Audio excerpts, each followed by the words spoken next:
আসসালামু আলাইকুম। আজকে আমরা শিখব ইংরেজি ভাষার সবচেয়ে গুরুত্বপূর্ণ ৩০০০ শব্দের ৩১ নং ক্লাস। প্রতিটি ক্লাসে আমরা ৫০টি করে শব্দ নিয়ে আলোচনা করি। এইভাবে আমরা ৩০টি ক্লাস কমপ্লিট করেছি। আজকে হলো আমাদের ৩১ নং ক্লাস।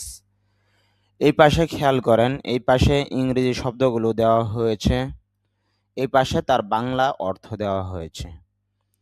এই পাশে আইপিএ এর মাধ্যমে সঠিক উচ্চারণ দেওয়া হয়েছে। আর এই পাশে বাংলা উচ্চারণ দেওয়া হয়েছে। তাহলে ২ বার আমরা উচ্চারণ পাইলাম। এই পাশে আইপি এর মাধ্যমে উচ্চারণ, এই পাশে বাংলা উচ্চারণ। চেষ্টা করবেন আইপিএ অনুযায়ী শুদ্ধ উচ্চারণ শেখার জন্য। যাই হোক, এখন আমরা শুরু করি। প্রথম যেই শব্দটি, এটা হলো হ্যালো। হ্যাঁ, যদি আমরা হ্যালো বলি তবে আইপিএ তে খেয়াল করতেছি হ্যাঁ ল ও হ্যালো, অর্থ হলো হ্যালো বা ওহে। দ্বিতীয় যে শব্দটা, এটা হলো হেল্প, অর্থ হলো সাহায্য করা বা সাহায্য। যদি ভার্ব হিসাবে ব্যবহার হয় তখন তার বাংলা অর্থ হবে সাহায্য করা। আর এন মানে নাউন হিসাবে ব্যবহার হলে তখন তার বাংলা অর্থ হবে সাহায্য। হেল্পফুল। হ্যাঁ, এখানে একটা স্ট্রেস সিম্বল আছে উপরে, তার মানে এখানে একটু চাপ দিতে হবে।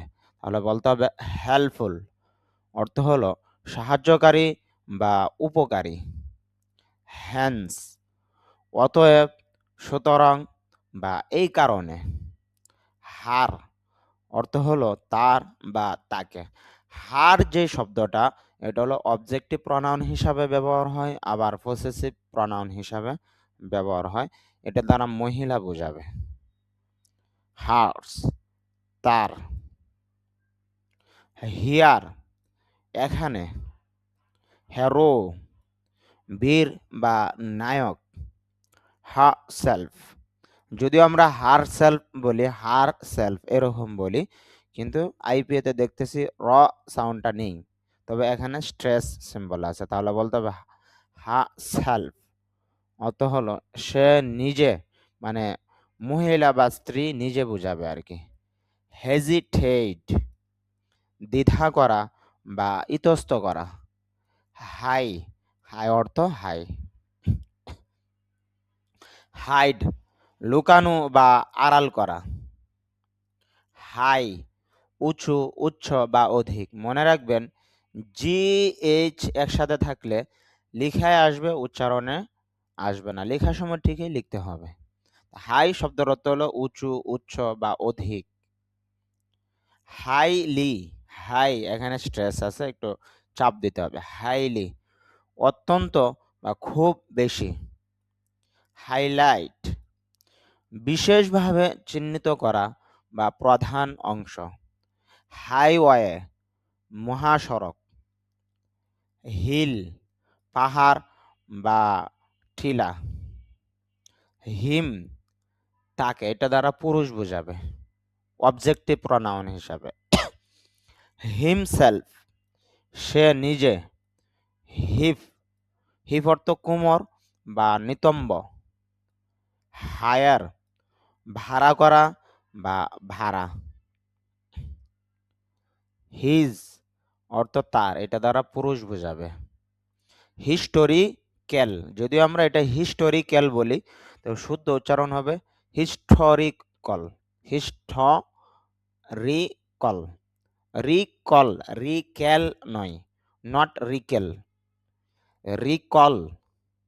হিস্টোরিকল অর্থ হলো ঐতিহাসিক। হিস্টোরি, যদিও আমরা এটাকে হিস্টোরি বলি, তো শুদ্ধ উচ্চারণ হবে হিস্ট্রি। হিস্ট্রি অর্থ হলো ইতিহাস। হিস্ট্রি, ইতিহাস। ট সাউন্ডটা চলে যাবে এখান থেকে।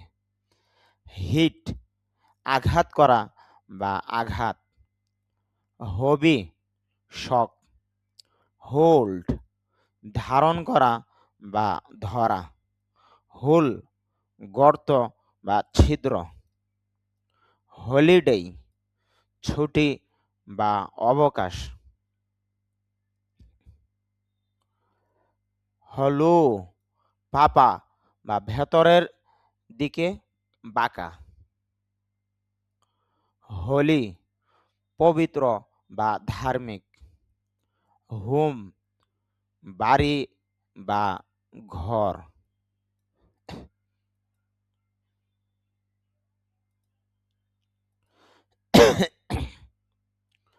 হোমওয়ার্ক বাড়ির কাজ।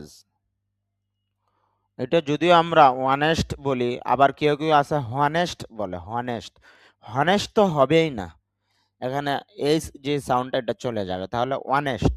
আর অনেস্ট এটাও শুদ্ধ না, শুদ্ধ হবে অনিষ্ট। নিষ্ট হ্রস্ব ইকারের মতো, নিষ্ট।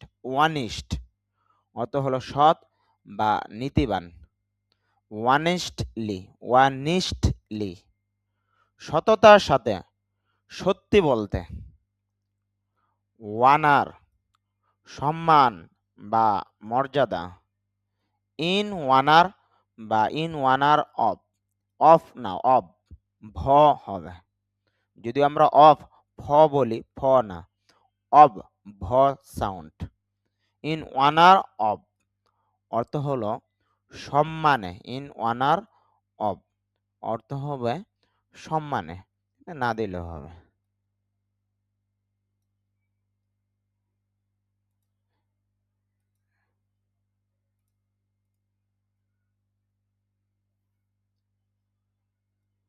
ইন অনার অব সম্মানে।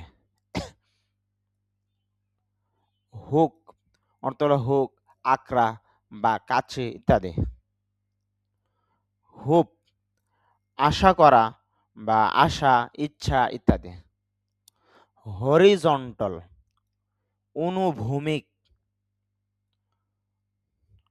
হর্ন যদি আমরা হর্ন বলি, র সাউন্ড বলি, র সাউন্ড হবে না এখানে। হর্ন অর্থ হলো শিং বা বাঁশি। হরার হরার আতঙ্ক বা ভয়। হর্স যদি আমরা হর্স বলি, কিন্তু র সাউন্ডটা হবে না, এই জন্য সাউন্ড হবে হর্স, অর্থ হলো ঘোড়া। হসপিটাল যদি আমরা হসপিটাল বলি, ট সাউন্ডটা না বললেও হয়। হসপিটাল হসপিটাল অর্থ হলো হাসপাতাল। আমি কিভাবে এটা বলতেছি হসপিটাল না বলে হসপিটাল, কারণ এখানে ট সাউন্ডের পরে আ সাউন্ড নেই, এই জন্য হসপিটাল অর্থ হলো হাসপাতাল। হোস্ট আশ্রয়দাতা, আয়োজক বা আয়োজন করা। হট গরম বা উষ্ণ। হোটেল ঠ মধ্যে স্ট্রেস হবে, হোটেল অর্থ হলো হোটেল। আওয়ার ঘন্টা। হাউস বাড়ি বা গৃহ। হাউজিং আবাসন বা বাসস্থানের ব্যবস্থা।